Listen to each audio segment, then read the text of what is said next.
Hi, this is Dr. Drew. One question I commonly get from patients is, why does that cavity not hurt? And do I need to have it filled? And the answer to that is yes. If the cavity has eaten through, if the decay has eaten through the outer layer of the tooth and has invaded the dentin, the deeper part of the tooth, it will not get better and will only progress and usually at a greater rate.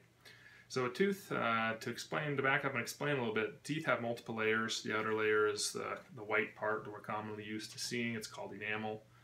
There's very little feeling in the exterior of the enamel of the tooth. The next layer within the tooth is a little darker in color. It's a little yellowish. Once you go through the enamel, you can see a yellow hue, and that's called the dentin. There is some sensation present in the dentin.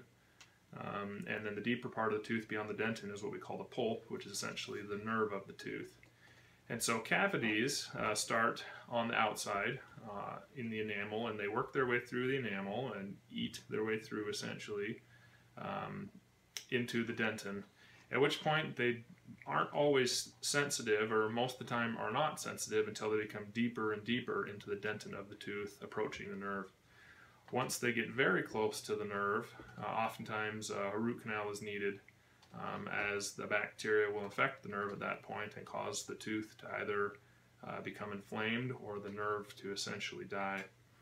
So to answer that question, cavities don't always hurt, and I'd say more often than not they don't hurt until they're deep within the tooth.